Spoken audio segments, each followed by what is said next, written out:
Hello, আমার কি শোনা যাচ্ছে?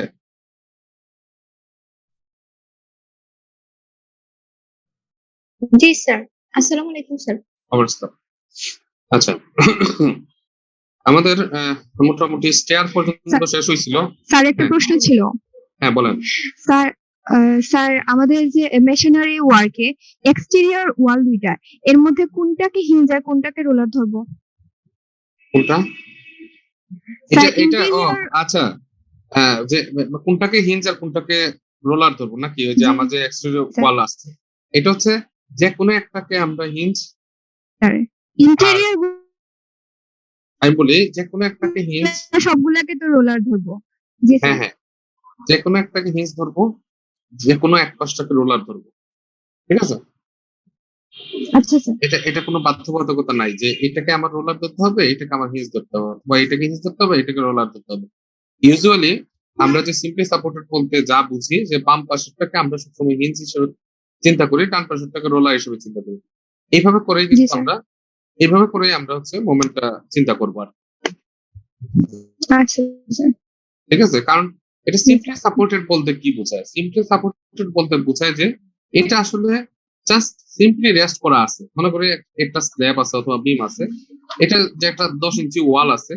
আমরা সাধারণত আমরা ওই যে বাথরুম বা টয়লেট এটার উপরে যে ফলস স্ল্যাবটা করি, একটা 7 ফিটে আমরা একটা স্ল্যাব করি। হ্যাঁ, কারণ হচ্ছে যে বাথরুমের সাইজ আমাদের বর্তমানে যে কম্প্যাক্ট ডিজাইন আছে, এই কম্প্যাক্ট ডিজাইন অনুযায়ী আমাদের বাথরুমের সাইজ খুব ছোট হয়, তাই না? বাথরুমের সাইজ সাধারণত দেখা যায় যে পাশে এরকম 4 ফিটের মতো থাকে, ঠিক আছে, আর লম্বা দেখা যায় যে 7 ফিটের মতো থাকে, তাহলে খুবই ছোট থাকে। এখন আর্কিটেকচারাল একটা রেশিও আছে, রেশিও হচ্ছে, এটাকে বলা হচ্ছে গোল্ডেন রেশিও। ঠিক আছে, মানে আপনার রুমের সাইজ কত হইলে রুমের হাইট কত হবে, এটার কিন্তু একটা রেশিও আছে, এটাকে বলা হচ্ছে গোল্ডেন রেশিও। আর্কিটেক্ট যারা, তারা এই রেশিওটা জানে।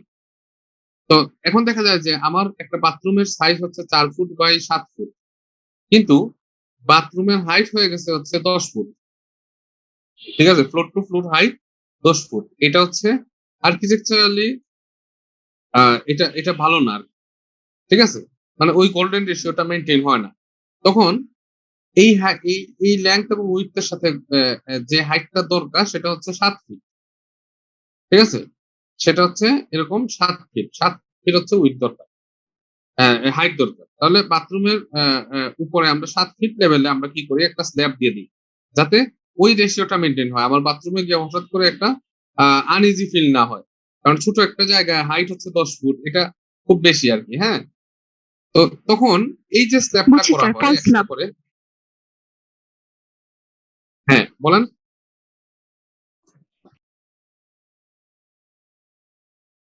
এই যে স্ল্যাবটা করা হয় এক্সট্রা করে, এটা কিন্তু জাস্ট খালি এই যে ওয়াল আছে আর এই পাশে যে ওয়াল আছে, এই দুইটা ওয়ালের উপরে রেস্ট করা থাকে।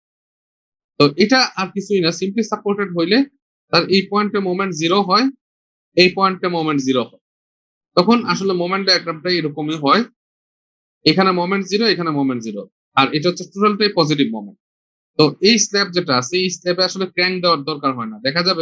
দেখা যায় অনেক মিস্ত্রি কি করে, এই ফলস স্ল্যাবেও ক্র্যাঙ্ক দিয়ে বসে থাকে। ক্র্যাঙ্ক মানে হচ্ছে আহ এটা হচ্ছে এই পজিটিভ জোন থেকে এই সাপোর্টে গিয়ে হ্যাঁ নেগেটিভ জোনে তুলে দেয়। কিন্তু সাপোর্টে গিয়ে তখনই আমরা নেগেটিভ জোনে তুলবো যখন আমার এখানে নেগেটিভ মোমেন্ট আসে। তো নেগেটিভ মোমেন্ট যদি আমার না আসে, তাহলে সাপোর্টে গিয়ে আসলে নেগেটিভ জোনে তোলার কোনো প্রয়োজন নাই। ঠিক আছে, তো সেই ক্ষেত্রে কিন্তু শুধুমাত্র আহ সেই ক্ষেত্রে শুধুমাত্র আমি যদি নিচে রড প্রোভাইড করে থাকি, মানে এইভাবে স্ট্রেট রড প্রোভাইড করে থাকি, তাহলেই আসলে হয়ে যায়। মানে শুধুমাত্র স্ট্রেট যাবে, এখানে কোনো ক্র্যাঙ্ক হবে না। এই পাশ দিয়ে স্ট্রেট যাবে, ওই পাশ দিয়ে স্ট্রেট যাবে। তো এটাকে বলা হচ্ছে সিম্পলি সাপোর্টেড। সিম্পলি সাপোর্টেড টোটালটাতেই পজিটিভ মোমেন্ট আসে, কোনো নেগেটিভ মোমেন্ট আসে না। এই কারণে এই পাশেও মোমেন্ট জিরো, ওই পাশেও মোমেন্ট জিরো থাকে, আর মাঝখানে থাকে হচ্ছে পজিটিভ মোমেন্ট ম্যাক্সিমাম। তো ওইটাকে আমরা জাস্ট খালি একটা লেয়ারে রডটা বসিয়ে দিই, নিচের লেয়ারে। আমি কি বুঝাইতে পারছি?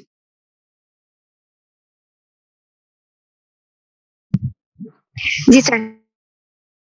আচ্ছা।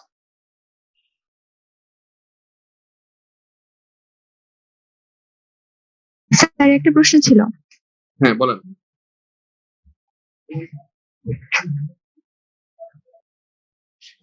স্যার আমরা বিমে যেরকম আমরা মানে আন্ডার এনফোর্সড ইয়েতে ফেলিওর চাই, টেনশন।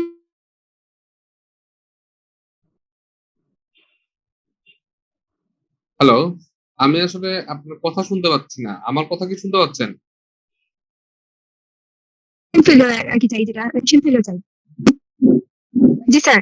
স্যার আমরা বিমে যেরকম টেনশন ফেলিওর চাই মানে আন্ডার এনফোর্সড করে দিই, সেরকম হুম, কি স্ল্যাবেও সেম? স্ল্যাবেও তো সেম, কারণ স্ল্যাবটাকেও তো আমরা বিম হিসেবেই ডিজাইন করতেছি।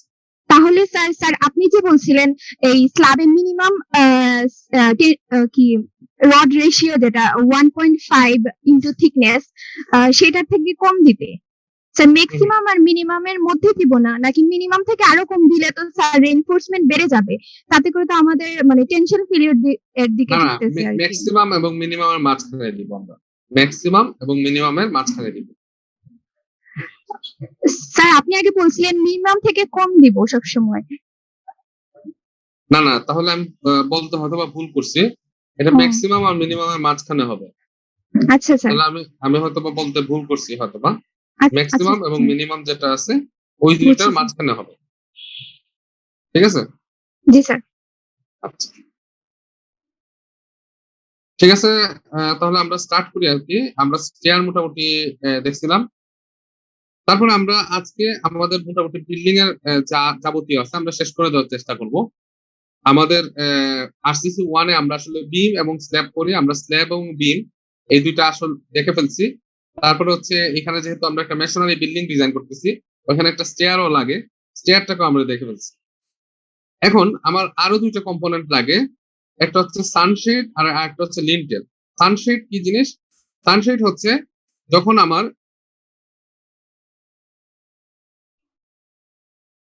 আচ্ছা, সানশেড হচ্ছে যখন আমার বিল্ডিং আমরা কনস্ট্রাক্ট করি তখন যেখানে উইন্ডো থাকে, এই উইন্ডোর উপরে এরকম একটা শেড দেওয়া থাকে। একটু এক্সটেন্ডেড পোর্শন থাকে, একটু এক্সটেন্ডেড পোর্শন থাকে। এটাকে আমরা বলতেছি হচ্ছে সানশেড। এটা কি কেন দেওয়া হয়? এটা দেওয়া হয়েছে সূর্যের আলো আমাদের ডিরেক্টলি যাতে আমাদের বা হিটটা যাতে আমাদের রুমে প্রবেশ করতে না পারে, সেই কারণে এখানে সানশেড দেওয়া হয়। ডিরেক্টলি যদি সানশেড না থাকে তাহলে হচ্ছে একবারে বাইরের দিকে সূর্যের আলো ডিরেক্টলি আসলে রুমের দিকে প্রবেশ করে, কারণ অনেক সময় তির্যক ভাবে আলো দেয়, তখন ডিরেক্টলি রুমের ভিতরে এটা প্রবেশ করতে পারে। রুমের ভিতরে প্রবেশ করলে এটা কিন্তু দেখা গেল যে রুমটা বেশি হিট হয়ে গেল। তো সানশেড দিলে কি হয়? রুমটা বাইরে যত গরমই থাকুক না কেন রুমটা এখন ইয়ে থাকে, কুল থাকে আর কি। কিন্তু আমাদের মডার্ন যে ডিজাইন গুলা মানুষের জায়গা এতই কম যে বাইরের দিকে আসলে আমরা সেটব্যাক মেনটেন করি না। সেটব্যাক হচ্ছে আমার যে এক্সটেরিয়র ওয়াল আছে, এক্সটেরিয়র ওয়াল থেকে আমার যে বাউন্ডারি ওয়াল আছে, মানে বাইরের দিকে বাউন্ডারি ওয়াল আছে, এটা পর্যন্ত কিছু জায়গা ছাড়তে হয়। সাধারণত এটা 5 ফিটের মতো হয়, যে আমার বিল্ডিং এর চারপাশে আমি 5 ফিট করে জায়গা খালি রেখে দিব। হ্যাঁ, এয়ার ফ্লো এবং আরো অনেক জিনিসের জন্য, যে বৃষ্টিপাত, এই যে বৃষ্টিটা তো পেনিট্রেশন করে, যে গ্রাউন্ড ওয়াটার লেভেল আমাদের নিচে নেমে যাচ্ছে। কেন নিচে নেমে যাচ্ছে? কারণ দিনে দিনে আমাদের যে টাউন আছে, টাউনে কিন্তু আমাদের পেভড সারফেস যেটা বলে, হ্যাঁ, রাস্তাঘাট আমরা পেভ করে ফেলছি, পানি নিচের দিকে যাইতে পারতেছে না। বিল্ডিং এর ক্ষেত্রেও সেম ঘটনা, আমরা সর্বোচ্চ জায়গা অকুপাইড করে ফেলতেছি। তাহলে বৃষ্টির যে পানি আছে এটা নিচের দিকে যাইতে পারতেছে না, এটা গিয়ে আলটিমেটলি সোর্সে পড়তেছে হচ্ছে আমার সারফেস ওয়াটার, যেখানে হ্যাঁ ড্রেনেজ সিস্টেমের মাধ্যমে যদি সারফেস ওয়াটারে গিয়ে পড়ে ওইটার মাধ্যমে। কিন্তু আমার যে আহ, আমার বিল্ডিং যেখানে, সেই জায়গায় কিন্তু ওয়াটারটা পেনিট্রেট করতে পারতেছে না। হ্যাঁ, তো এইগুলোর জন্য আসলে সেটব্যাক রুলস তৈরি করা হয়েছে। এই সেটব্যাক রুলসে যদি আপনি 5 ফিট জায়গা ছাড়েন তখন দেখা যায় যে জানালার পাশে আপনি কিছু জায়গা আপনি এরকম ভাবে সানশেড নিতে পারেন। এটা সাধারণত 1 ফিট থেকে 1.5 ফিট এরকম হয়। স্ট্যান্ডার্ড মাপ হচ্ছে 1.5 ফিট থেকে 18 ইঞ্চি, মানে 1.5 ফিট অথবা 18 ইঞ্চি। এটা হচ্ছে স্ট্যান্ডার্ড মাপ সাধারণত। তারপরেও যদি না পারা যায় মিনিমাম 1 ফিট আমরা প্রোভাইড করা লাগে সানশেড হিসেবে। 1 ফিট প্রোভাইড করলে আপনি সুবিধা পাবেন। আপনি বিল্ডিং এর যে ইয়েটা আছে বৃষ্টি এবং সূর্যের প্রখর তাপ থেকে সুবিধা পাবেন। ওই সানশেডটা আমাকে কিভাবে ডিজাইন করতে হবে সেটা আমাকে দেখতে হবে। আচ্ছা, তাহলে এখানে ঘটনা আছে সানশেডের সাথে লিন্টেল আবার সম্পর্কিত। লিন্টেল কি জিনিস? লিন্টেল হচ্ছে যে আমি একটু যদি এখানে দেখি যে আমার এখানে একটা ওপেনিং আছে, ওপেনিং মানে হচ্ছে উইন্ডো হইতে পারে, এখানে ডোর হইতে পারে, এটা একটা ওপেনিং আছে। তো আমি নিচ থেকে একটু গাঁথনি করে উঠলাম, গাঁথনি করে সাধারণত 2.5 ফিট উঠে, হ্যাঁ, বা 3 ফিট উঠে, যেটাই উঠুক না কেন নিচ থেকে একটু গাঁথনি করে উঠলাম। উঠার পরে তারপরে এতটুকু জায়গা আমি উইন্ডোর জন্য ছেড়ে দিলাম, ছেড়ে তারপরে আবার উপর থেকে গাঁথনি করতে হবে। তাহলে এখানে যদি আমি আলাদা কোনো বিম না দিই, এটা হচ্ছে বিম সদৃশ একটা, এটাও কিন্তু সিম্পলি সাপোর্টেড। লিন্টার মানেই হচ্ছে সিম্পলি সাপোর্টেড, কারণ হচ্ছে সে ওয়ালের উপরে রেস্ট করা থাকে, দুই পাশে তার সাপোর্ট হিসেবে ওয়াল থাকে। তো এই কারণে এটাও সিম্পলি সাপোর্টেডই চিন্তা করা হয়।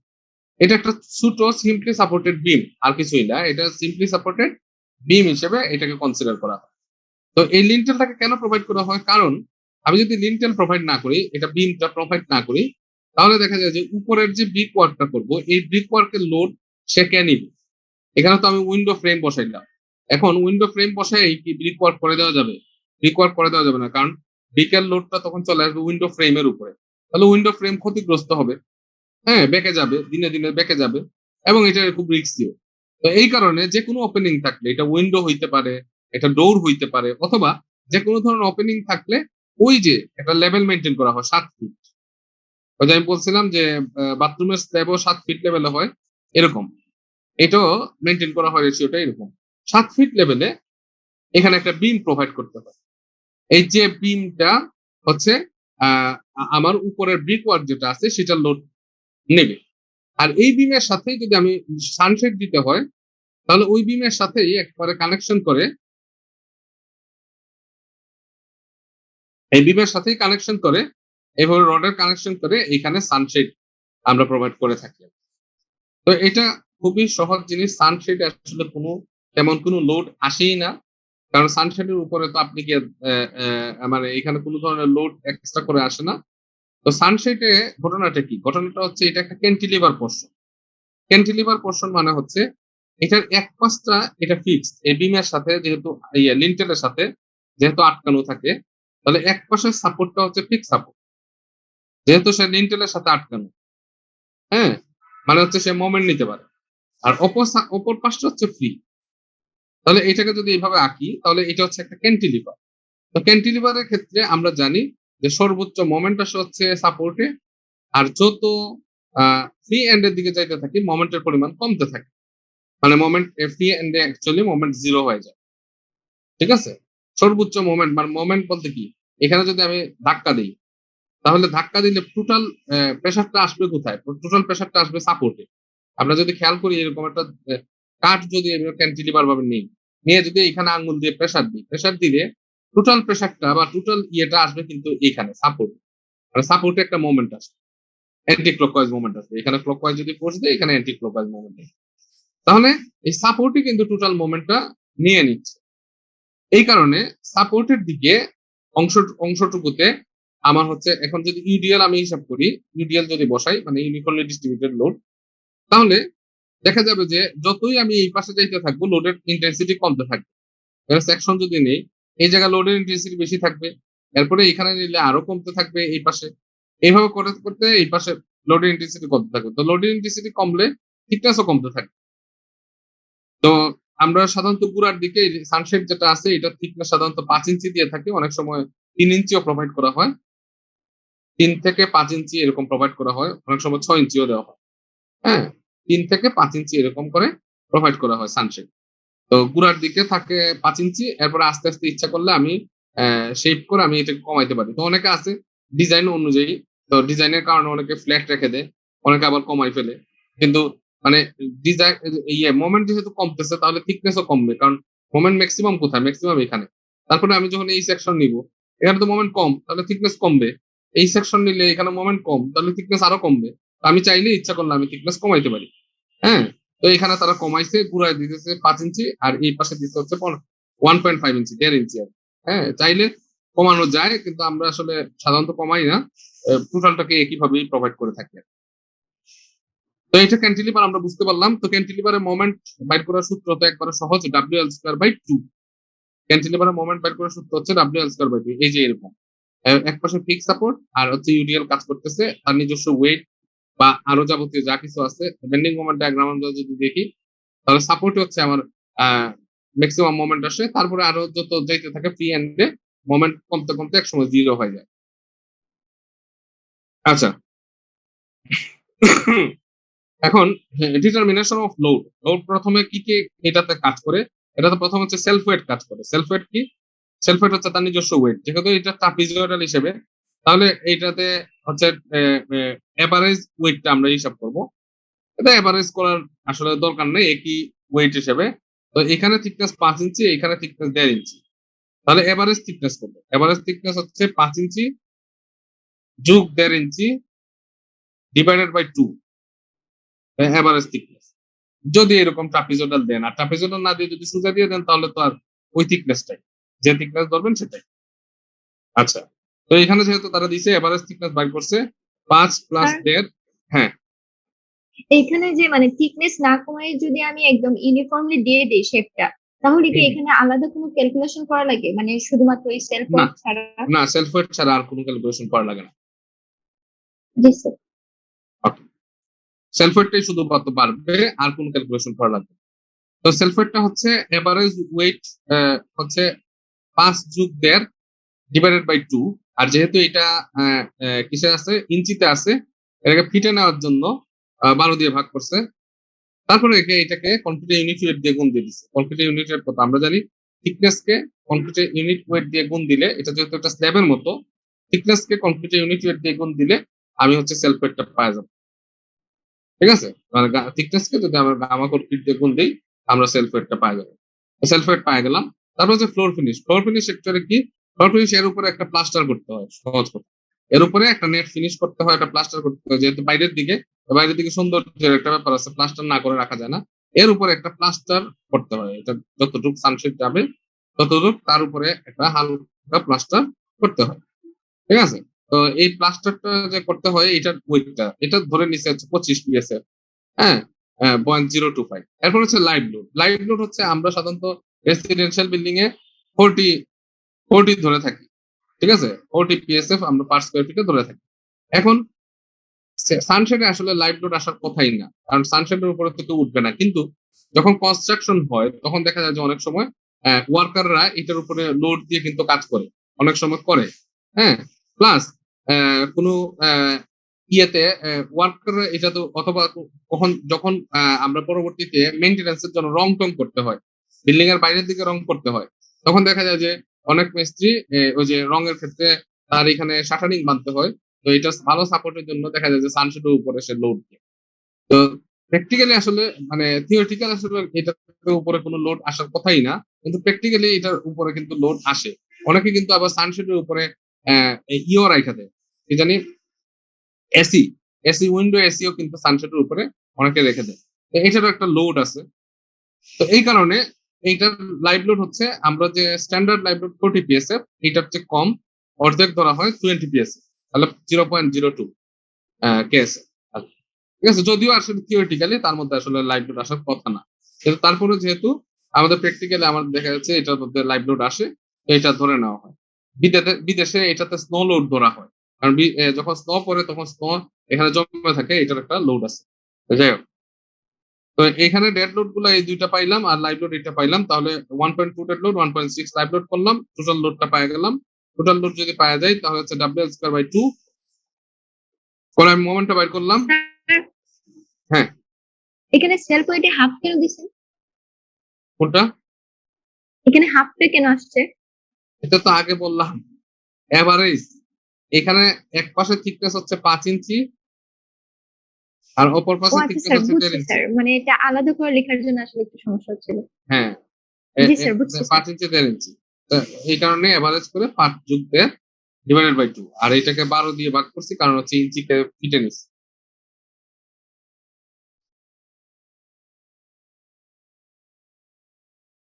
আচ্ছা, যাই হোক, তাহলে আমি ম্যাক্সিমাম মোমেন্ট যেটা আছে সেটা আমি পাইলাম কিপ ফিট পার ফিটে, এটাকে ইঞ্চিতে নিয়ে গেছে কিপ ইঞ্চি পার ফিটে। এখন তো আর কিছু না, যে আমি যে ডেপথ ধরছি ডেপথ ঠিক আছে কিনা, এটা ডেপথটা চেক দিতে হবে। ডি রিকোয়ার্ড, তো ডি রিকোয়ার্ড আসলে এটাতে এতই কম লাগে, 0.204 ইঞ্চি। তো এর চেয়ে আমরা অনেক বেশি দিচ্ছি, আমরা এভারেজ যেটা দিচ্ছি হচ্ছে 5 যোগ 1.5 যোগ ডিভাইডেড বাই 2, মানে অলমোস্ট 3 এর উপরে হচ্ছে কাভারিং এক বাদ দিলে আসলে 2.5 ইঞ্চি 2.25 ইঞ্চি আমরা অলরেডি প্রোভাইড করছি, কিন্তু তার লাগে হচ্ছে 0.204 ইঞ্চি। অতএব প্রোভাইডেড যে রিকোয়ার্ড মানে প্রোভাইডেড রিকোয়ার্ড হচ্ছে অনেক বেশি, তা আমার পক্ষে আছে। দেন এই মোমেন্টকে ইউজ করে আমরা রিইনফোর্সমেন্ট বের করে ফেলবো। এটা জাস্ট আর কিছুই না, এটা হচ্ছে একটা বিম হিসেবে ডিজাইন হয়। বিম হিসেবে ডিজাইন করতে হলে রিইনফোর্সমেন্টটা ওই বিমের রিইনফোর্সমেন্টের সূত্র দিয়ে বাইর করে, আর কিছু না। হ্যাঁ, তো এটার উইথ ধরে নেওয়া হচ্ছে 12 ইঞ্চি। মানে এই পাশটায় এরকম যদি সানশেড হয়,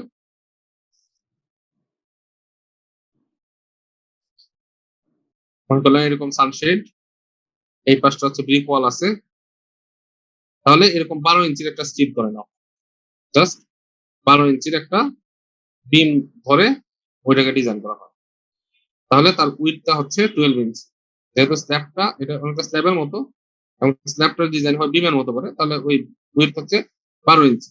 আর থিকনেস কত, ওই যে এভারেজ থিকনেস 3.25 ইঞ্চি, ওইটা ধরে আমরা হচ্ছে রিইনফোর্সমেন্ট বাইর করবো। রিইনফোর্সমেন্ট বাইর করে এটাকে আবার এস মিনিমামের সাথে কম্পেয়ার করবো। এস মিনিমামের সাথে কম্পেয়ার করবো, এটা অবশ্যই এস মিনিমামটাই গভর্ন করবে, ঠিক আছে? এস মিনিমাম যেটা আছে এটাই গভর্ন করে। সাধারণত এটাতে এত কম মোমেন্ট আসে, যার কারণে এখানে রিইনফোর্সমেন্টও প্রচুর কম আসে।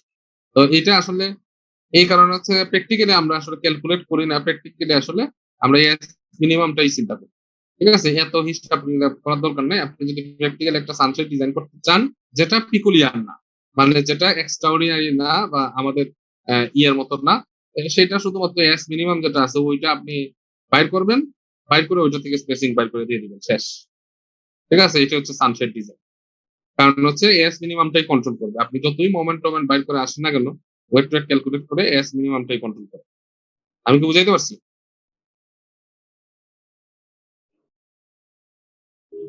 হ্যালো?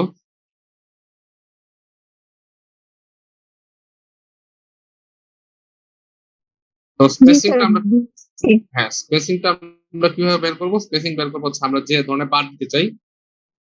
আমি হচ্ছে 300টা বার দিতে চাই, যেহেতু মোমেন্ট খুবই কম। 300টা বার এরিয়া ইন্টু হচ্ছে দিতে চাই হচ্ছে 12 ইঞ্চি জুড়ে, 12 divided by S required. S required যেটা যেটা বাইর করছি আমরা, এস মিনিমাম যেটা 0.078, 0.078, ঠিক আছে? এটা করে আমরা স্পেসিং বার করি। স্পেসিংটা হচ্ছে আমরা অ্যাপ্লাইড বার এরিয়া ইন্টু হচ্ছে 12 ইঞ্চি বিমের with divided by S required. এটা করলে আমরা স্পেসিংটা বের করে দেয়। এটাকেই তারা এখানে ভেঙে ভুঙে বড় করে লেগছে। এগুলো তো যেহেতু আমরা আগে ভেঙে পরে আসছি, আর আমি দেখাচ্ছি না, আমি ডিরেক্টলি এই সূত্র দিয়ে বের করতে পারি। তো বের করে আসছে হচ্ছে 16.92 ইঞ্চি, মানে 16.5 ইঞ্চি, যেটা হচ্ছে আহ, মানে অনেক বেশি আর তিন কয়টা রডি দেওয়া লাগে। তো এটা দুই ডিরেকশনে একই রডি দিতে হবে, কারণ এখানে আহ এটা হচ্ছে আমার মেইন ডিরেকশন, যেহেতু ক্যান্টিলিভার। এই ডিরেকশনটা হচ্ছে এখানে যদি আমি ব্রিক আঁকি, তাহলে এই ডিরেকশনটা হচ্ছে আমার মেইন ডিরেকশন, ঠিক আছে? মানে এই ডিরেকশন, আর এটা হচ্ছে আমার মিনিমাম। এই যে লং ডিরেকশন যেটা, এটাতে আমার মিনিমাম রিইনফোর্সমেন্ট প্রোভাইড করতে হবে টেম্পারেচার সিঙ্কেজের জন্য, আর কিছু না, ঠিক আছে? তো এখানে যেহেতু এস মিনিমাম দুটাতেই কন্ট্রোল করছে, মানে এটাতেও তো এস মিনিমাম লাগছে, আর এটা তো জেনুইনলি এস মিনিমামই দিতে হয়, ঠিক আছে? আর এখানে তো মোমেন্ট কম, এই কারণে এস মিনিমাম লাগছে। তাহলে আসলে দুইটা স্পেসিং এ মানে এইখানেও যা দিব ওইখানেও আসলে তাই দিব। এখন এটা যেহেতু ক্যান্টিলিভার, ক্যান্টিলিভারের মোমেন্ট যেহেতু নেগেটিভ, নেগেটিভ মোমেন্ট থাকলে রিইনফোর্সমেন্ট আসবে উপরে। নেগেটিভ মোমেন্ট থাকলে খেয়াল রাখতে হবে রিইনফোর্সমেন্ট কোথায় আসবে, উপরে। তাহলে আমাদেরকে রিইনফোর্সমেন্ট প্রোভাইড করতে হবে হচ্ছে উপরের দিকে। এই যে উপরের দিকে রিইনফোর্সমেন্ট প্রোভাইড করতে হবে, এটা হচ্ছে আমার মেইন রিইনফোর্সমেন্ট শর্টার ডিরেকশনে। আর ওই লঙ্গার ডিরেকশনে যেটা আমরা দিব, এটা হচ্ছে টেম্পারেচার সিঙ্কেজ রিইনফোর্সমেন্ট বাইন্ডার। কিন্তু এখানে আসলে দুইটাই একই। মেইন রিইনফোর্সমেন্ট আমি যা পাইছি, টেম্পারেচার সিঙ্কেজ আমি তাই পাইছি, তাহলে দুইটাই আসলে এক। আমি কি বুঝাইতে পারছি?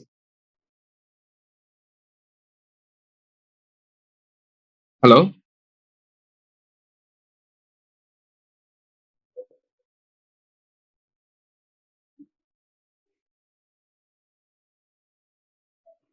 বোঝা গেছে?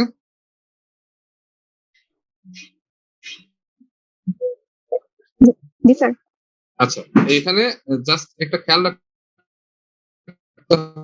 হবে যে এটার কানেকশনটা কিরকম হবে। কানেকশনটা হবে এই যে রডটা আমি ঢুকাবো লিন্টেলের ভিতরে, যেটা আসলে লিন্টেলের ভিতরে আমরা ঢুকে এরকম নিচের দিকে এল করে দিতে হবে। নিচের দিকে এরকম এল করে দিতে হবে, মানে এই রডটাকে আসলে লিন্টেলের ভিতরে এইভাবে দিতে হবে। তাহলে তখন এইভাবে লোড খাইলেও এই জায়গায় যে প্রেসারটা আসবে এই প্রেসারটা এত বেশি আসবে না। মানে এখানে আমি গ্রিপের জন্য আবার এল করে দিয়ে দিচ্ছি, এটা খেয়াল রাখতে হবে। এটা হচ্ছে কানেকশন। আচ্ছা যাই হোক, তারপরে যদি আমি লিন্টেলে আসি, লিন্টেলটা আমি বলছিলাম হচ্ছে বিম হিসেবে এখানে ডিজাইন হয়। তো এখানে যেহেতু এটা ব্রিক ওয়ার্ক, তারা কি করছে যে স্ল্যাবের লোড টোডও সাধারণত লিন্টেলে নিয়ে আসছে। স্ল্যাবের লোড টোড এগুলা লিন্টেলে কিভাবে আসে, যে ফ্রম স্ল্যাব থেকে কিছু লোড আসবে, যেহেতু ব্রিক ওয়ার্ক হইলে মানে ঘটনাটা কি হয়েছে, ঘটনাটা হচ্ছে যে আমি যদি এইদিকে যাই, তো এখানে স্ল্যাব লোডটা ডিস্ট্রিবিউট করে ওয়ালে। ওয়ালটাও তো লোড নেয়, এটা তো আর এখানে এক্সট্রা কলাম নাই, ওয়ালটাও কি নেয়, লোড নেয়। তাহলে ওয়ালটাও যখন লোড নিচ্ছে, তো এখানে যখন ওয়াল আইসা এখানে ওপেনিং পাইছে, মানে নিচে ওয়াল কন্টিনিউ করে নাই, তাহলে এই জায়গার টোটাল লোডটা নিবে হচ্ছে এই লিন্টেল। তাহলে এই লিন্টেলে সাধারণত স্ল্যাব থেকে লোড আসে না। লিন্টেল আমি যেটা বলছিলাম যে আমাদের যে বাসাবাড়ির লিন্টেল, এখানে তো কলাম থাকে, তাহলে স্ল্যাবের লোডটা কিন্তু কলাম দিয়েই পাস হয়ে যায়। এখানে যদি কলাম থাকতো তাহলে কলাম দিয়েই পাস হয়ে যেত। এখানে কিন্তু লিন্টেলে কিন্তু স্ল্যাবের কোনো লোড আসতো না। লিন্টেলে আসতো হচ্ছে শুধুমাত্র ব্রিক ওয়ার্কের লোড, শুধুমাত্র এর উপরে যে 2.5 ফিট আপনি গাঁথনি করবেন, এই 2.5 ফিট গাঁথনির লোড আসে আর লিন্টেলের সেলফ। এছাড়া কিছু আছে নর্মালি আমরা যে বিল্ডিং গুলা ডিজাইন করি, 2.5 ফিট গাঁথনি আর হচ্ছে লিন্টেলের সেলফ আর নিজের সেলফ, এটাই আসে, আর কিছু কিন্তু তার মধ্যে আসে না। বুঝা গেছে? কিন্তু এটা যেহেতু এটা লোড বিয়ারিং ওয়াল হইলে এই স্ল্যাবে লোডটা অ্যাপ্লাই হয়, এই স্ল্যাব আবার লোডটা ডিস্ট্রিবিউট করা হচ্ছে ওয়ালে, এই যে এই ওয়াল আইসা আবার লোডটা ছাড়তেছে হচ্ছে লিন্টেলে। এই কারণে স্ল্যাব থেকেও কিন্তু কিছু লোড লিন্টেলে আসে। আমি কি বুঝাইতে পারছি? জি স্যার। আচ্ছা, তো এখানে আহ, এই যে স্ল্যাবে উইন্ডো যেটা আছে, উইন্ডোর উইডথ আছে হচ্ছে 7 ফিট। এটা খেয়াল রাখতে হবে সব সময় যে লিন্টেল কিন্তু দুই পাশ থেকে 6 ইঞ্চি হচ্ছে এক্সটেন্ড হয়। এই পাশেও 6 ইঞ্চি এক্সটেন্ড হবে আর এই পাশেও 6 ইঞ্চি এক্সটেন্ড হবে, কারণ না হলে কিন্তু বন্ডিং পাবে না। ঠিক আছে, মিনিমাম 6 ইঞ্চি, এর চেয়েও বেশি এক্সটেন্ড করতে পারেন আপনি, 1 ফিট করলে আরো ভালো, কিন্তু মিনিমাম 6 ইঞ্চি আপনাকে এক্সটেন্ড করতে হবে। হ্যাঁ, একেবারে যে আমি 7 ফিটে এসেই শেষ করে দিব লিন্টেল, এটা কিন্তু না, কারণ তখন ওই পাশের সাথে বন্ডিং হয় না, তাকে ধরে রাখবে কে? তাকে ধরে রাখার মতো ওই পাশে কেউ নাই, আর নিচটা তো পুরোটাই ফাঁকা। তাকে যাতে গ্রিপে ধরে রাখতে পারে এই কারণে ওই পাশে 6 ইঞ্চি, এই পাশে 6 ইঞ্চি এক্সটেন্ড করতে হবে। তাহলে 7 ফিটের একটা জানলার উপরে লিন্টেল দিতে হবে 8 ফিট। 7 ফিট একটা জানালার উপরে লিন্টেল দিতে হবে কত? 8 ফিট। আচ্ছা, আর এর উপরে গাঁথনি আছে হচ্ছে 1 ফিট 8 ইঞ্চি, মানে হচ্ছে 1.5 ফিট, 1.67 ফিট, এটা তারা বাই করছে। এর উপর গাঁথনি আছে। আর লিন্টেলের যেহেতু এটা 10 ইঞ্চি ওয়াল, এই কারণে লিন্টেলের সাইজ ধরছে তারা 10-10। যেহেতু 10 ইঞ্চি ওয়াল, লিন্টেলটা একবারে ওয়ালের সাথে ফ্ল্যাশ হয়ে যেতে হবে, তাহলে দেখা যাবে না, এই কারণে 10-10। আর আমরা যখন 5 ইঞ্চি ওয়াল করি, আমরা তো আমরা তো ওয়াল গুলো 5 ইঞ্চি, সাধারণত নর্মাল যে ব্রিক ওয়াল গুলো হয়, এই ব্রিক ওয়াল গুলো 5 ইঞ্চি। তো 5 ইঞ্চি ব্রিক ওয়াল হইলে আপনি যখন জানলার উপরে এইভাবে লিন্টেল দিবেন, লিন্টেলের সাইজও আপনার হইতে হবে 5 ইঞ্চি। এটা 10 ইঞ্চি ওয়াল দেখে 10 ইঞ্চি দিছে, ডেপথ দিছে 10 ইঞ্চি, আর আমরা দিই হচ্ছে 5 inch by 5 inch, 5 inch by 5 ইঞ্চি। যেহেতু আমাদের ওয়াল গুলো হচ্ছে 5 ইঞ্চি, এই কারণে লিন্টেলও দিই আমরা 5 ইঞ্চি 5 ইঞ্চি, কারণ 5 ইঞ্চি হয়ে যায়, কারণ আমরা তো কলাম দিচ্ছি, কলাম গুলা এখানে লোড ক্যারি করে ফেলতেছে। তাহলে লিন্টেলের উপরে খালি কি এই 1.5 ফিটের গাঁথনির লোড, কতই বা হয়ে যাবে 1.5 ফিটের গাঁথনির লোড? এটা তো কোনো লোডই না। ঠিক আছে, 1.5 ফিটের এই শুধুমাত্র গাঁথনির লোড করে, হ্যাঁ, এটা কোনো লোডই না, তখন 5 ইঞ্চি সাইজে কিন্তু হয়ে যায়। কিন্তু এখানে যেহেতু ওই যে আবার স্টেবল লোডও আসে, সবকিছু মিলে এটা সাইজ 10 ইঞ্চি বা 10। আমি কি বুঝাইতে পারছি?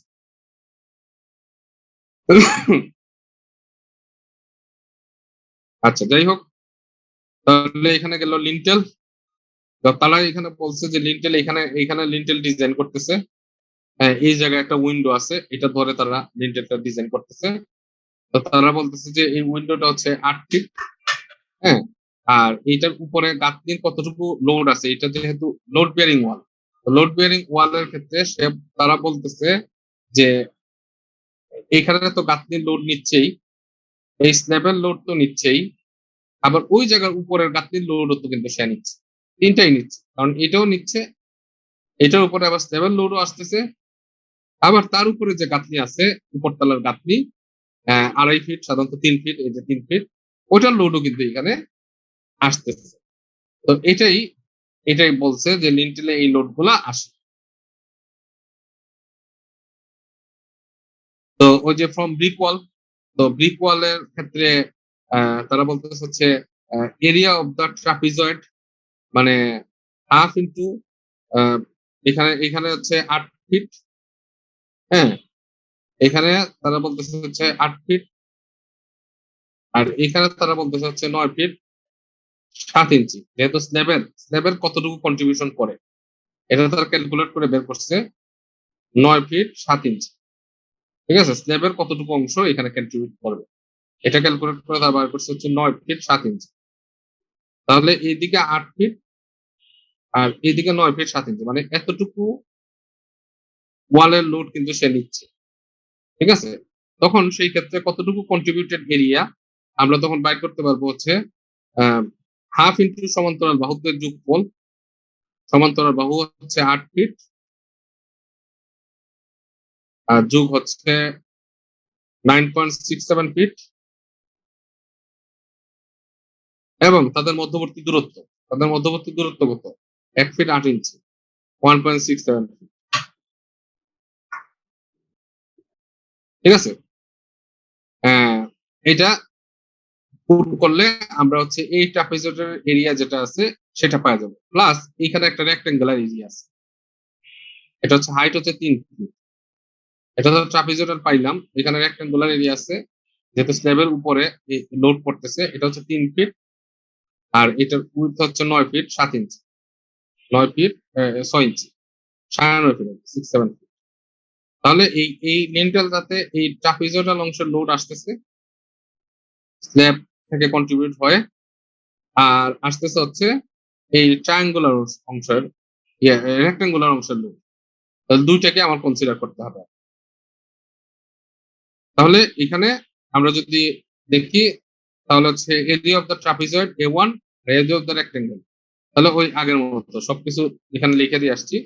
এবং থিকনেস তার কত, মানে এই যে লোড আসতেছে এইগুলো হচ্ছে 10/12, যেহেতু 10 ইঞ্চি ওয়াল, এবং ব্রিকের ইউনিটের কত 120 pound per feet cube, 120 pound per feet cube ব্রিকের ইউনিটে, তাহলে 0.120। তো এইখানে আমরা ফ্রম ব্রিক ওয়াল থেকে আমরা বের করতে পারবো এটা। তারপর হচ্ছে তারা স্ল্যাব থেকে লোডটা হিসাব করছে, আমি আর স্ল্যাব থেকে আলাদাভাবে লোডটা হিসাব করতে চাই না, এটা এটা এক্সট্রা করে হিসাব করা হয়েছে, এটা আমার হিসাবের দরকার নেই, আমার ব্রিক ওয়াল যেটা আছে এটা লোডটা হিসাব করলে আসলে হয়। তো স্ল্যাব থেকে আলাদা করে লোডটা হিসাব করার দরকার নেই, কেউ যদি করতে চায় সে করতে পারে, আলাদাভাবে হিসাব করার দরকার নেই। তারপর হচ্ছে সেলফ ওয়েট অফ লিন্টেল। হ্যাঁ, কারণ হচ্ছে আমরা সাধারণত স্ল্যাব থেকে লোড লিন্টেলে আসে না, ব্রিক ওয়ালের লোডটাই আসলে লিন্টেলে আসে, আমরা শুধুমাত্র এটা ক্যালকুলেট করলেই হবে। তারপর হচ্ছে self weight of lintel. Self weight of লিন্টেলের সাইজ কত, এটার সাইজ 10 ইঞ্চি বাই 10 ইঞ্চি লিন্টেল, এটাকে ফিট করে নেওয়ার জন্য 144 ইন্টু লিন্টেলের লেন্থ কত 8 ফিট, এবং লিন্টেলটা কিন্তু কি দিয়ে তৈরি, কনক্রিট দিয়ে তৈরি, তাহলে কনক্রিট ইউনিটের কত 150। এটা করে আমরা এখানে পাবো আনফ্যাক্টর সবগুলো। তারপরে এগুলোকে ফ্যাক্টর করবো, ফ্যাক্টর করে আমি লেন্থ দিয়ে ভাগ করে দিব, যে লোডটা পাবো এগুলো সব কিপে, সব আমরা পাচ্ছি হচ্ছে কিপে। আর আমার লিন্টেল হচ্ছে একটা বিম, আমি আগেই বলছি একটা সিম্পলি সাপোর্টেড বিম, দুই পাশে ওয়াল আর হচ্ছে লিন্টেল। তাহলে বিমের উপরে কিন্তু কিপে লোড বসে না, বিমের উপরে ইউডিএল হিসেবে যখন ইউনিফর্মলি ডিস্ট্রিবিউটেড হিসেবে লোড বসবে তখন কিপ পার ফিট, টোটাল বিমে পড়তেছে এত কিপ, তাকে যদি বিমের লেন্থ দিয়ে ভাগ করে দিই, মানে 8 ফিট লেন্থ, এটা দিয়ে ভাগ করে দিই, তাহলে কিপ পার ফিটের চলে আসবে। তাহলে এখানে ইউডিএল এটা স্প্যান হচ্ছে 8 ফিট, আর ইউডিএল কাজ করতেছে হচ্ছে 2.83 কিপ পার ফিট।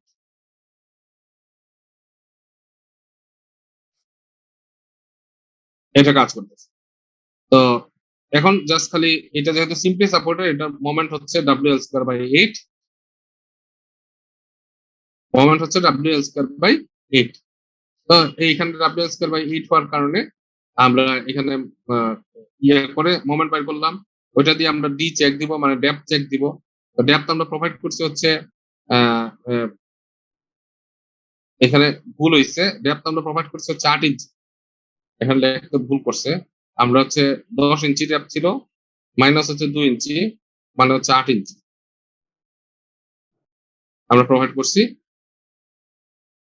আর ডি রিকোয়ার্ড হয়েছে 6 ইঞ্চি। তাহলে মানে মোটামুটি আমরা 8 ইঞ্চি প্রোভাইড করছি, 6 ইঞ্চি রিকোয়ার্ড, তাহলে ওকে।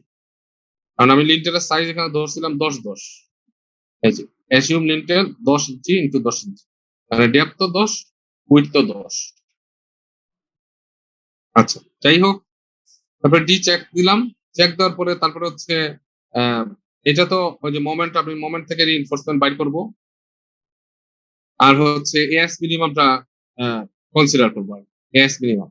তো এখানে আবার দেখা গেছে যে মোমেন্ট থেকে যে রিইনফোর্সমেন্ট আসছে ওইটা গভর্ন করছে, আর এএস মিনিমাম যেটা আছে এটা 200/FYBD, এটা করলেই হয়। তারা দুইটা, আবার এটাও আছে এসআই কোড অনুসারে, এটাও করতে হয়। তারপরে দেখা যায় যে দুইটার মধ্যে যেটা ম্যাক্সিমাম সেটাকে কনসিডার করতে হয়, এটা হচ্ছে প্রপার নিয়ম। আমরা আসলে দেখা যায় যে সবসময় এই দুইটার মধ্যে 200/FYBD এটাই গভর্ন করে। তো এই কারণে আমরা এটাকেই আসলে ইউজ করি, আমরা ওইটাকে ইউজ করি না। কিন্তু এসআই কোডের নিয়ম কিন্তু দুইটাই আমার চেক দিতে হবে, এইটা এবং এইটা দুইটাই করতে হবে। করে এটার মধ্যে যেটা ম্যাক্সিমাম সেটা হচ্ছে আমরা এস মিনিমাম হিসেবে কনসিডার করি।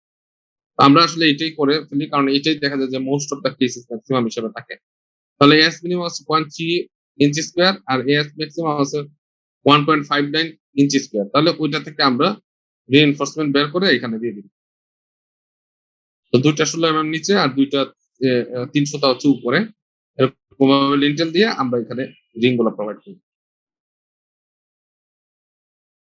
আমি কি বুঝাইতে পারছি?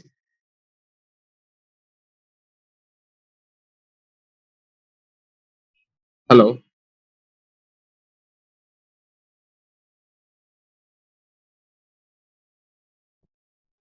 স্যার এটার একটু আবার একটু বুঝাই দেন, মানে একটাতে তো যে আমাদের 6 নাম্বার বার আসছে, আর একটাতে 3 নাম্বার, এটা কোথেকে আসছে?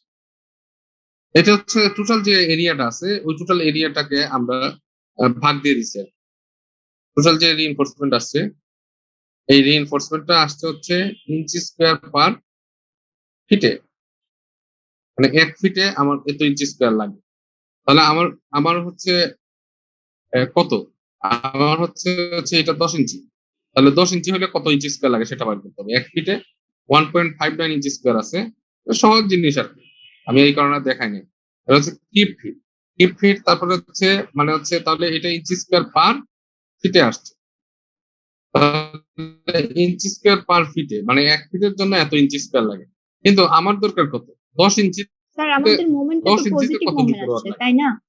হ্যাঁ হ্যাঁ, তো এই কারণে কি টপে আসলে আমার পছন্দ অনুযায়ী মানে 3 নাম্বার বারটা ইউজ করতেছি? পছন্দ হ্যাঁ, মানে এটাতে মিনিমাম বার আর কি, 300টা বার যেটা আছে এটা মিনিমাম হিসেবে ইউজ করব। আর নিচে যেটা আছে এটা হচ্ছে আমার মেইন রিইনফোর্সমেন্ট, এখানে মেইন আচ্ছা স্যার। রিইনফোর্সমেন্ট হিসেবে যেটা আছে সেটা ইউজ করব। জি স্যার, এখন বুঝে গেছে? বুঝছি স্যার। আর উপরে হচ্ছে আমার মিনিমাম যেটা, মিনিমাম এখানে লিন্টেলের ক্ষেত্রে 300টা বার ইউজ করা যায়, নাম্বার 3 বার। এই কারণে, কারণ এখানে তো বিম, বিম হলে মিনিমাম 4টা রডের দরকার আছে, তাই না? তো 4টা রডের যদি দরকার হয় তাহলে সেই ক্ষেত্রে হচ্ছে আমার এইভাবে প্রোভাইড করতে হবে, কারণ না হলে রিংটা বাঁধা যাবে না। বুঝা গেছে? জি তো স্যার। এটাই আর কি, জাস্ট ইঞ্চি স্কোয়ার পার ফিট। এটা 1 ফিটের জন্য এত ইঞ্চি স্কোয়ার ছিল। এখন এটা 10 ইঞ্চির জন্য কত, কারণ হচ্ছে আমার বিমের উইডথটা হচ্ছে 10, 1 ফিট না কিন্তু, বিমের উইডথটা হচ্ছে 10 ইঞ্চি। 10 ইঞ্চির জন্য কত, এটা বাইর করে ওইখান থেকে ওই ইয়ে বার এরিয়া দিয়ে ভাগ করলে আমার কয়টা রড লাগে এটা বের হয়ে যাবে। তাহলে এটাও গেল হচ্ছে আমাদের লিন্টেল ডিজাইন। লিন্টেল মোটামুটি আমরা ডিজাইন করে দেখলাম। হ্যাঁ, এটা কিন্তু খেয়াল রাখতে হবে, এখানে কিন্তু এত কাহিনী করতে হয়েছে কেন? কারণ হচ্ছে এটা লোড বিয়ারিং ওয়াল। লোড বিয়ারিং ওয়াল না হইলে একবারে কিন্তু সিম্পল, একবারে সিম্পল। কিভাবে সিম্পল? আমরা সাধারণত যেটা করি, লোড বিয়ারিং ওয়াল না হইলে আমরা এই তো লিন্টেল তো আর আমি পাইলাম, আমি জানলা কতটুকু দিব জানি, এর চেয়ে 6 ইঞ্চি বাড়াই দিলাম, 1 ফিট করলাম, এর উপরে আর কি সুজা এতটুকু পর্যন্ত কতটুকু গাঁথনি আছে, সহজ কথা। এর উপরে সুজা এতটুকু পর্যন্ত কতটুকু গাঁথনি আছে, এই ট্রাপিজয়েডাল এগুলো আর হিসাব করার দরকার নাই। এভারেজ অন এন এভারেজ এতটুকু কতটুকু গাঁথনি আছে, ঠিক আছে, দুই পাশে।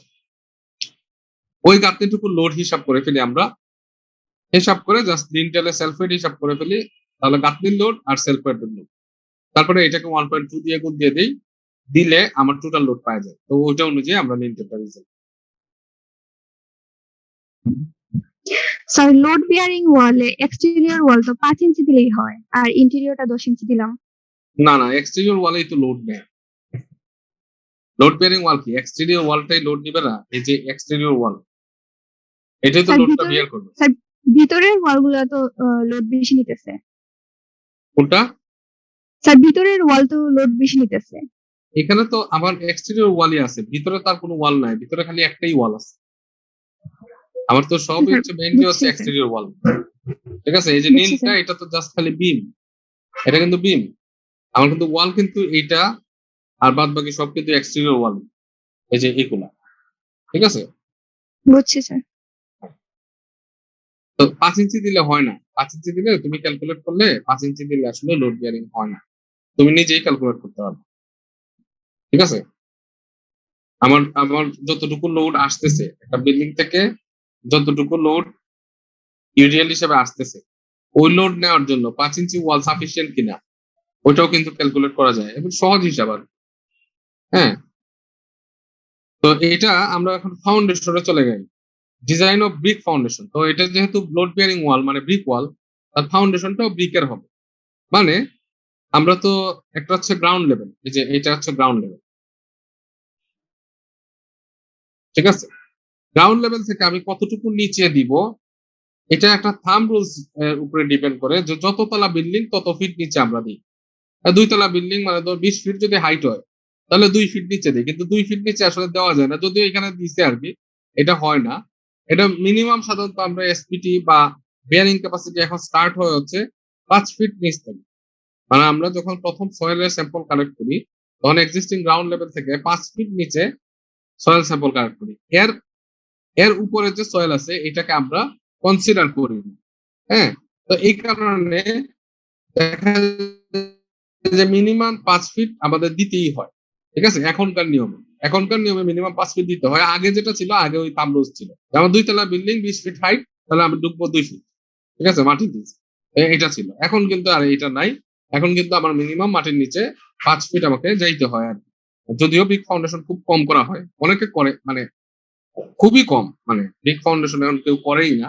এটা কিছু আর্কিটেক্ট আছে, তারা কাজ করে, তারা বিগ ফাউন্ডেশনে সব কাজ করে, কারণ বিগ ফাউন্ডেশন জটিল এবং ভেজাল।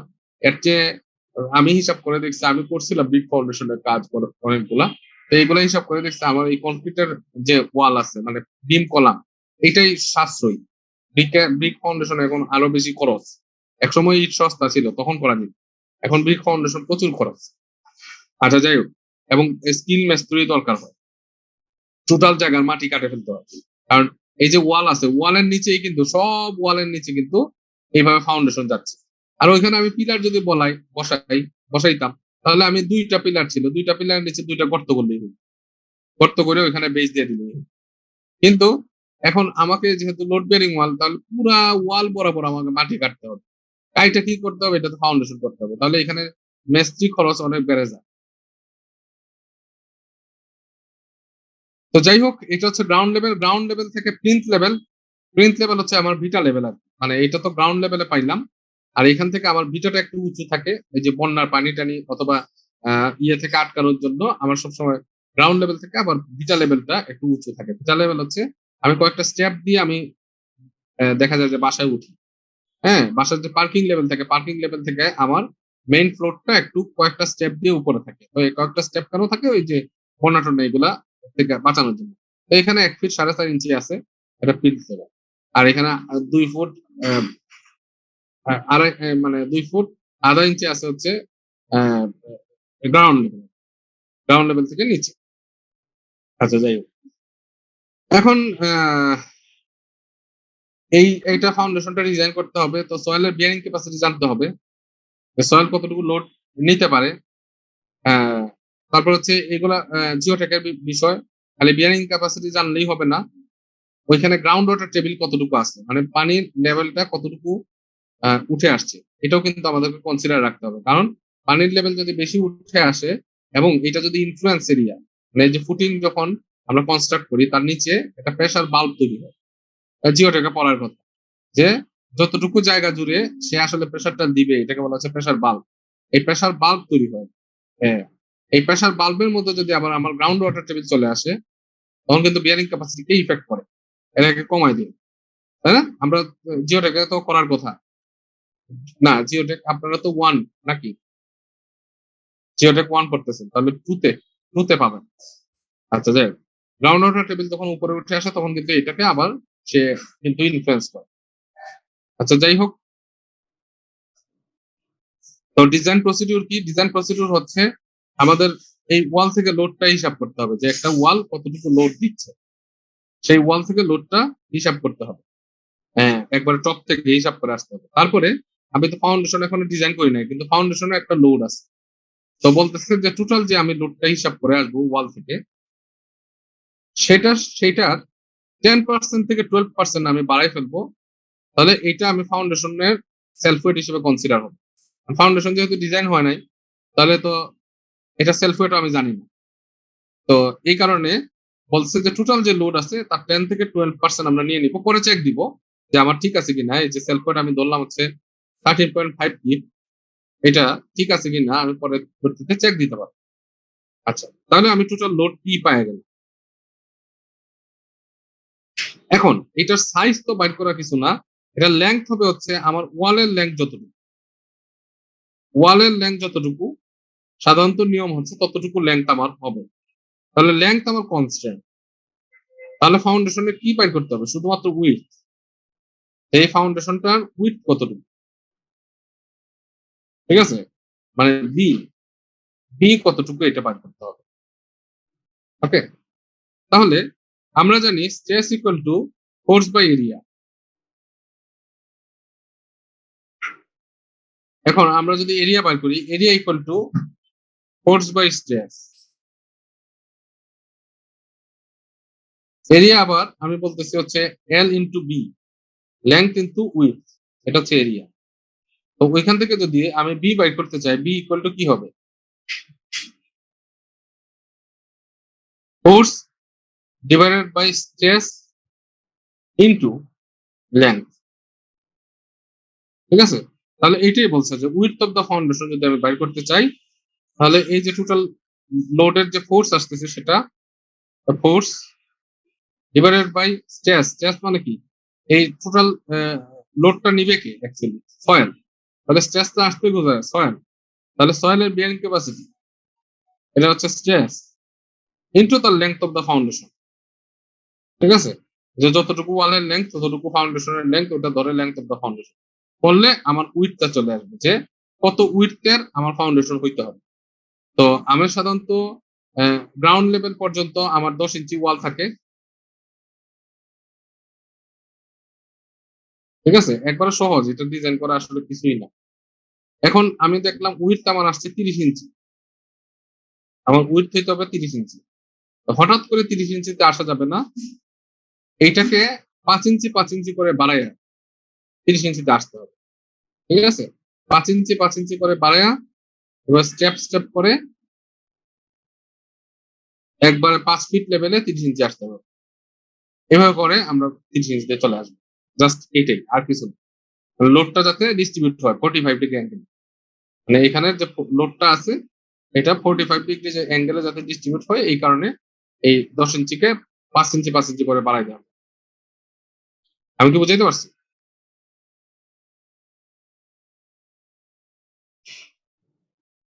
স্যার, আপনি হ্যাঁ, তো বলছেন যে এইটা এখন 5 ফিট করে দেয়া লাগে, সেই ক্ষেত্রে আসলে আমরা এটা কিভাবে দিব?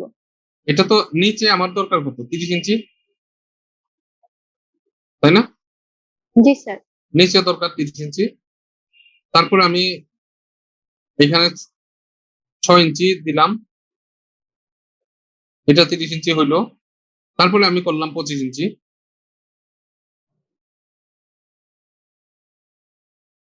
ঠিক আছে? এখানে 6 ইঞ্চি জি দিলাম। স্যার। তারপরে আমি করলাম হচ্ছে 20 ইঞ্চি, ও, ঠিক আছে? জি স্যার, এখন বুঝছি। তারপরে 15 ইঞ্চি। এখন মাটির নিচে, মানে স্যার, হ্যাঁ ডেপথ যত বাড়বে আমি তত থিকনেসটা বাড়াই দিব। হ্যাঁ, তো 15 ইঞ্চি। তারপরে হচ্ছে, তারপরেও দেখা যায় যে আমার গ্রাউন্ড লেভেল পর্যন্ত এরপরে 10 ইঞ্চি করে তুলতে পারি, কিন্তু আমরা সাধারণত যেটা করি, গ্রাউন্ড লেভেল পর্যন্ত আমরা 5 ইঞ্চি বেশি তুলি, মানে ওই 15 ইঞ্চি ওয়ালটা ডিরেক্ট গ্রাউন্ড লেভেল পর্যন্ত তুলবো, এই 15 ইঞ্চি ওয়ালটা, ঠিক আছে? তারপরে গ্রাউন্ড লেভেল থেকে আমরা 10 ইঞ্চি করে দেবো। আমি কি বুঝাইতে পারছি? জি স্যার। এটা করে আমরা করতে পারি। তো এখানে আহ, আমরা এক্সটেরিয়র একটা ওয়াল ডিজাইন করতেছি, মানে এই ওয়ালটা এক্সটেরিয়র, ঠিক আছে? তাহলে এটা সেন্টার টু সেন্টার ডিসটেন্স দেওয়া হচ্ছে 27 ফিট। তাহলে এই ওয়ালের স্ল্যাব থেকে কিভাবে লোড আসতেছে, এভাবে ট্রাপিজয়েডাল হিসেবে আসতেছে। তাহলে এটা অর্ধেক হচ্ছে 12 ফিট, 12 ফিটের অর্ধেক হচ্ছে 6 ফিট, ঠিক আছে? আর তাহলে এদিকে 6 ফিট হলে ওদিকেও 6 ফিট হয়, এদিকেও 6 ফিট হয়, তাহলে বাদ যাবে 12 ফিট। তাহলে উপরের যে বাহুটা, উপরের বাহুটা 27 ফিট থেকে 12 ফিট বাদ দিলেই পাবো, মানে 15 ফিট। উপরের বাহু 15 ফিট, নিচের বাহু 27 ফিট, আর এদের মধ্যবর্তী দূরত্ব 6। তাহলে ট্রাপিজয়েডের এরিয়া পাওয়া যাবে।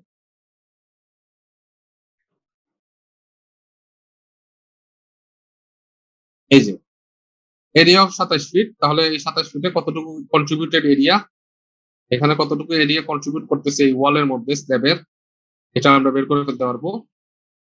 হাফ ইন্টু সমান্তরাল বাহুত্বের যোগফল এদের মধ্যবর্তী দূরত্ব, ওটা করে আমরা টোটাল এরিয়াটা বের করে ফেলবো, 126 ফিট স্কোয়ার এরিয়া বের করে ফেলবো। আচ্ছা, এখানে কি কি লোড আসবে এই ওয়াল গুলাতে, মানে এই ফাউন্ডেশনের জন্য কি কি লোড আসবে? এই যে আমি বলছিলাম যে নিচে আমার 15 ইঞ্চি থাকবে, 15 ইঞ্চি তুলবো। ফাউন্ডেশনের জন্য আমার কি কি লোড আসবে, তারা বলছে যে একবারে টপ স্ল্যাবের লোড আসবে। এর উপরে যে প্যারাপেট ওয়াল, প্যারাপেট ওয়াল মানে হচ্ছে আহ, ওই আমরা যে ছাদে দাঁড়াবো, ছাদের যে রেলিং, রেলিং কে আমরা বলতেছি হচ্ছে প্যারাপেট ওয়াল। এই প্যারাপেট ওয়াল হচ্ছে 2 ফিট। তারপর হচ্ছে এই 10 ফিটের আবার লোড আসবে। আবার লিন্টেল সানশেড আছে, এটারও একটা লোড আসবে। এটা নগণ্য, এটা আসলে ক্যালকুলেট করি না আমরা, প্র্যাকটিক্যালি আমরা এগুলাকে অ্যাভয়েড করি সহজ করার জন্য। তো এখানে ওয়ালের লোড যেটা আছে, ওয়ালের লোড এটা হিসাব করে ফেলবো। তারপর হচ্ছে আবার এই স্ল্যাব থেকে আবার লোড আসবে হচ্ছে ওয়ালে। এখানে বটম স্ল্যাব আছে, এই বটম স্ল্যাবের লোড আসলে আসবে না, কারণ এটা যে প্লিন্থ লেভেলের যে স্ল্যাবটা দিই, এটার নিচে মাটি থাকে, তাহলে ওই স্ল্যাবটা কিন্তু সাপোর্টেড, এটা মাটির উপরে বসানো থাকে। তাহলে এই স্ল্যাবের লোডটা আসে না, মানে যেখানে আমরা গ্রাউন্ড স্ল্যাব, যেটা মানে নিচতলায় আমরা পার্কিং এ যে স্ল্যাবটা করি, অথবা আমরা যে বিটার যে স্ল্যাবটা করি, এটার নিচে কি থাকে, এটার নিচে কিন্তু মাটি দ্বারা ফিল আপ থাকে। তাহলে ওই স্ল্যাবটা কিন্তু আসলে লোডেড স্ল্যাব হিসেবে ডিজাইন হয় না। হ্যাঁ, তো লোডেড স্ল্যাব শুধুমাত্র যেগুলা ঝুলন্ত থাকে, ওইগুলাকে লোডেড স্ল্যাব হিসেবে ডিজাইন করা হয়, এগুলো কিন্তু লোডেড স্ল্যাব হিসেবে ডিজাইন হয়, এটা সাপোর্টেড। তাহলে এটার P5 যেটা বটম স্ল্যাব লোড, এটা আসলে 0।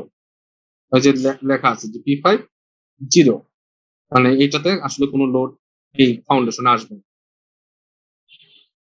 তো এটা একটা সেকশন, এখানে আমরা স্ল্যাবের লোড আমরা হিসাব করতে পারি ডেড লোড যোগ লাইভ লোড করে স্ল্যাবের লোড, ওই যে আগে যে যেখানে স্ল্যাবের লোড হিসাব করছিলাম যেভাবে, ওইভাবে করে স্ল্যাবের থিকনেস থেকে ডেড লোড পাবো, তারপরে লাইভ লোড পাবো, ওইগুলা জাস্ট এখানে ইয়ে করে দিব, যোগ করে আনফ্যাক্টর করবো। ওই যে উপরে স্ল্যাব যখন ডিজাইন করছিলাম, ওই বিল্ডিংটাই তুই আমরা করতেছি, তাহলে ওই স্ল্যাবের ক্ষেত্রে ডেড লোড কত, মানে তার সেলফ ওয়েটটা কত, স্ল্যাবের যে থিকনেস ধরছিলাম যত 5 ইঞ্চি মনে হয় ধরছিলাম, ওই থিকনেস কে আমরা কনক্রিটের ইউনিট ওয়েট দিয়ে গুণ দিব 150,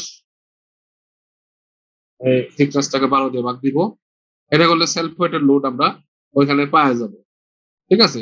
তারপরে হচ্ছে স্ল্যাবে যে ফ্লোর ফিনিশ বসতেছে, হ্যাঁ, এটাও আমরা বের করব। তাহলে ওইখানে ডেড লোড পেয়ে গেলাম, তার সাথে যোগ করতে হবে হচ্ছে আমার লাইভ লোড। তো ওইখানে এভাবে করে স্ল্যাবের লোড গুলো আমি পাবো। তো স্ল্যাবের তো টোটাল লোড পাইলাম, টোটাল লোডই তো ওই ওয়ালে আসবে না, ওটা তো এক্সটেরিয়র ওয়াল, ওটাতে আসবে শুধুমাত্র এই ট্রাপিজয়েডাল পোর্শনের লোড। তাহলে এই কন্ট্রিবিউটেড এরিয়া কত? ওই ট্রাপিজয়েডাল পোর্শনের কন্ট্রিবিউটেড এরিয়া যেটা আমরা আগেই বের করে ফেলছি, এটা হচ্ছে 126, এটা হচ্ছে কন্ট্রিবিউটেড এরিয়া।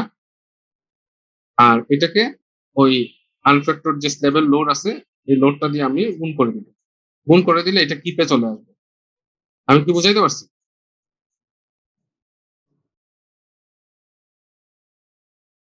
তারপরে হচ্ছে, হ্যালো, আমাকে কি শোনা যায়?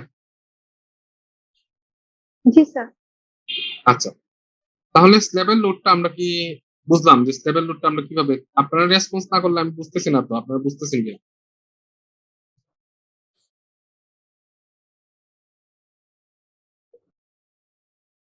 অন্যরা কি জিমায়? শুনতেছি স্যার।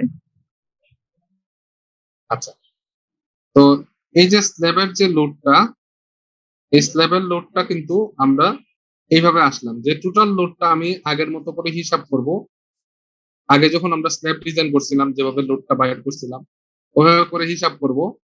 হিসাব করার পরে ওইটাকে, ওইটার হচ্ছে টোটাল স্ল্যাবের লোড, টোটাল স্ল্যাবের পার স্কোয়ার ফিটের লোড। কিন্তু আমার স্ল্যাবের একটা নির্দিষ্ট অংশের লোড কিন্তু আমার ওয়ালে আসতেছে, টোটাল স্ল্যাবের লোড আসতেছে না। তাহলে নির্দিষ্ট অংশের এরিয়াটা আমি জানি, কন্ট্রিবিউটেড এরিয়া, এরিয়া আমি বের করে রাখছি আগে। এই এরিয়াকে আমি যদি এই স্ল্যাবের লোড দ্বারা গুণ করি তাহলে হচ্ছে আমি টোটাল স্ল্যাব থেকে কতটুকু কন্ট্রিবিউশন আসতেছে ওয়ালে সেটা আমরা কিপে পাওয়া যাচ্ছে। তারপরে হচ্ছে এটা হচ্ছে P1 P2 মানে দুই তলা, এটা হচ্ছে নিচতলা, এর উপরতলা, লোড তো সমানই হবে। তাহলে P1 P2, তারপরে হচ্ছে P3 P4 হচ্ছে আমার সানশেডের লোড, একটা হচ্ছে উপরের তলার, একটা হচ্ছে নিচের তলার সানশেডের লোড। সানশেডের লোড আর লিন্টেলের লোড, তো লিন্টেল আর সানশেডের সেলফ ওয়েট আমরা হিসাব করি। এখানে তো লোড বলতে আসলে তার সেলফ ওয়েটই বোঝাচ্ছে, আর কিছু না। লিন্টেল হচ্ছে 8 ফিট লম্বা লিন্টেল, এবং লিন্টেলের সাইজ হচ্ছে 10 ইঞ্চি বাই 10 ইঞ্চি, এবং লিন্টেলটা কনক্রিট দ্বারা তৈরি। তাহলে কনক্রিটের ইউনিট হচ্ছে 0.150।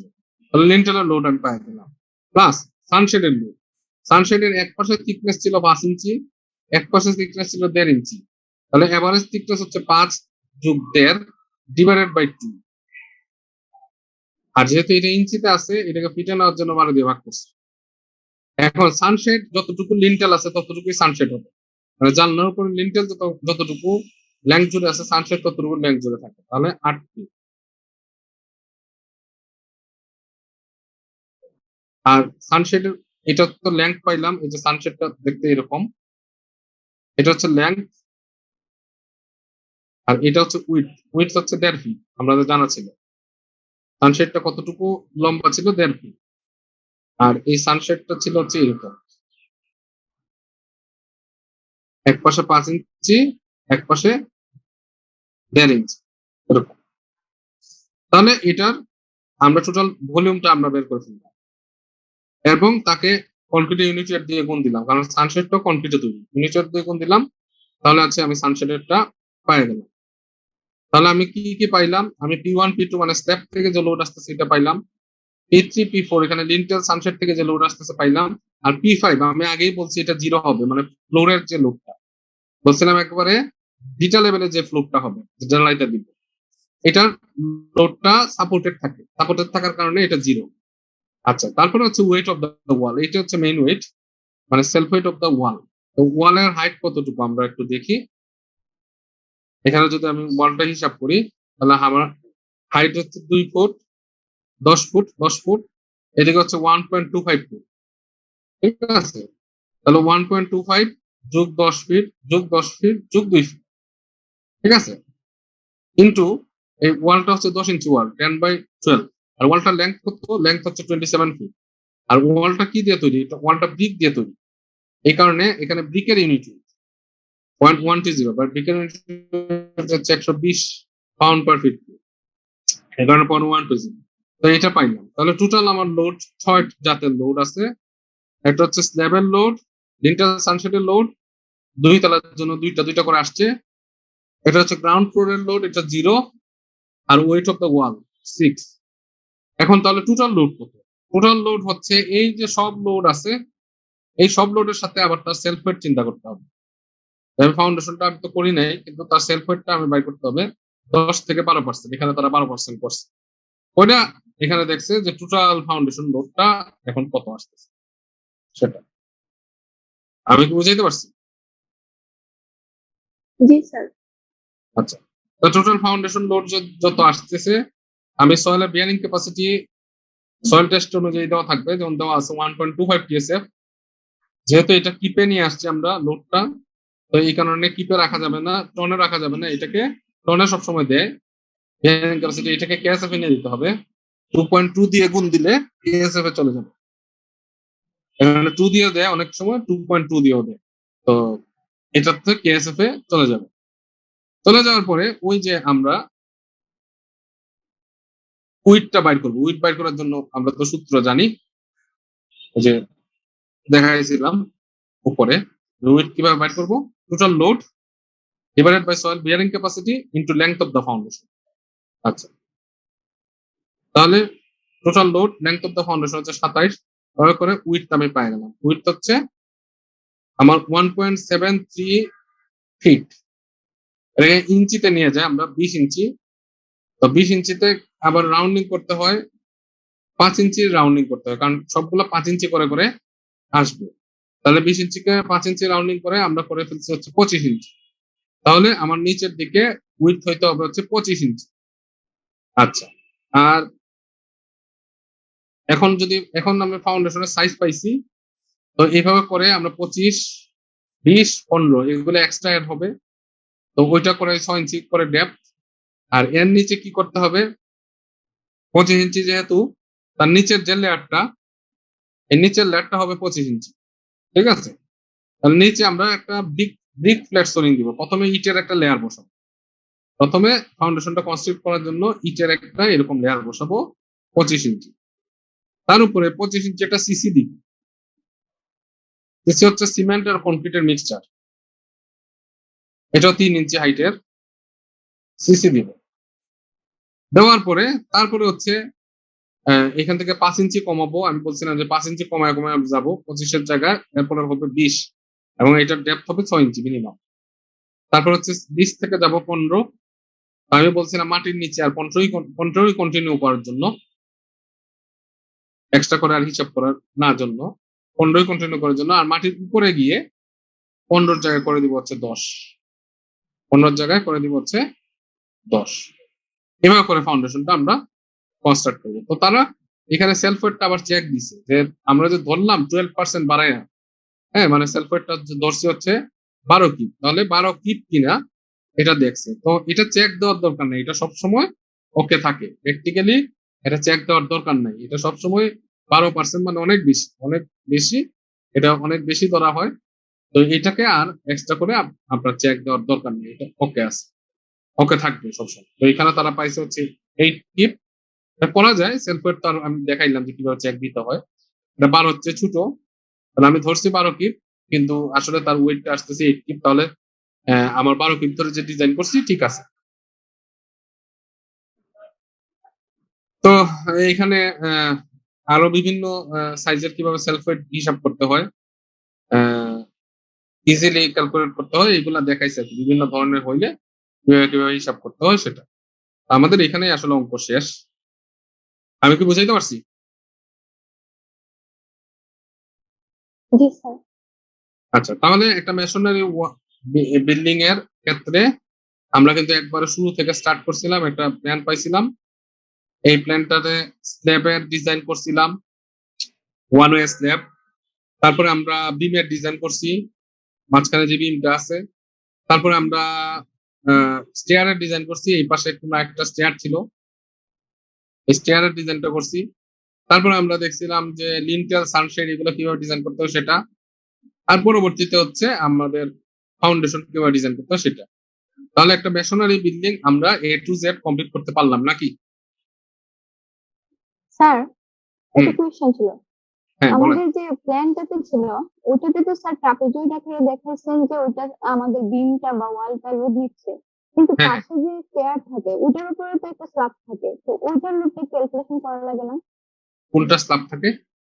এইগুলো যে সিঁড়ি থাকে বা স্টেয়ার গুলো থাকে এগুলো তো উপরে স্ল্যাব দিয়ে ঢাকা থাকে না স্যার? বা অনেক সময় দেখা যায় যে বিল্ডিং এর উপর আলাদা একটা রুমের মতো করে রেখে দেওয়া হয়, তো এটা প্রত্যেকটা যেটা, কি আলাদা ক্যালকুলেশন লাগে না? হ্যাঁ জি স্যার। এইটা যেটা, এটা এই জায়গায় যে স্টেয়ারটা আছে,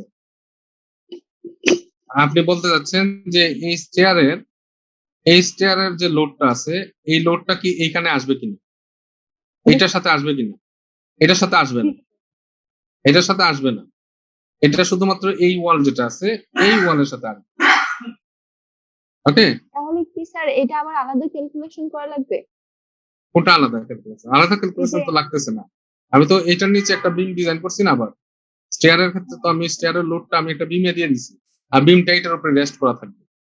জি স্যার। স্টেয়ারটা কি, স্টেয়ারটা তো আমি যদি স্ল্যাবের সাথে একসাথে লেগে থাকতো বা ওয়ালের উপরে রেস্ট থাকতো, ওয়ালের উপরে যদি রেস্ট থাকতো, তাহলে আমি এই স্ল্যাবের লোডটা ওয়ালে ডিস্ট্রিবিউট করে দিতাম, তখন কিন্তু কনসিডার করতে হতো। কিন্তু স্ল্যাবটা তো ইটস ইন্ডিভিজুয়াল, সে কিন্তু ওয়ালের উপরে রেস্ট না, সে একটা বিমের উপরে রেস্ট। তখন আমরা কিন্তু বিমটা ডিজাইন করছি, খেয়াল আছে কিন্তু। জি স্যার। জি স্যার। ওকে, আর এই বিমটা জাস্ট এইটা স্ল্যাবের উপরে সিম্পলি রেস্ট করে। তাহলে বিমের আসলে ওয়েট, একটা ওয়েট হিসাব করতে হয়। তো এই বিমের ওয়েট আর ওয়ালের ওয়েট প্রায় একই। বিমের বটম তো 10 ইঞ্চি, তাই না? আর জি বিমটা স্যার। কংক্রিট দিয়ে তৈরি 150। হ্যাঁ, এখানে একই হয়, তো এটার আর আলাদা করে হিসাব করতে হয় না। জি স্যার, বুঝছি স্যার এখন। আচ্ছা, আর কারো কোনো কনফিউশন? আমরা কিন্তু কোর্স একবারে শেষ করে দিচ্ছি প্রায়। আমাদের জাস্ট এখন আর 2টা ক্লাস লাগবে, তাহলে এই কোর্সটা শেষ হয়ে যাবে আশা করতেছি মোটামুটি। আহ হয়ে গেল। এখানে ব্রিজ ডিজাইন আছে, তো ব্রিজের মধ্যে হচ্ছে design of slab bridge. Slab ব্রিজটা আমরা ডিটেইলে দেখবো। আর স্ল্যাব ব্রিজের পরে আরেকটা আছে হচ্ছে ডেক গার্ডার ব্রিজ। ডেক গার্ডার হচ্ছে বড় ব্রিজ, কারণ bridge design accurately bridge design জন্য আলাদা একটা কোর্স আছে। এই যে ডেক গার্ডার ব্রিজ, এগুলো আছে মাস্টার্সে। আপনি যখন মাস্টার্স করবেন তখন ব্রিজের উপরে আপনি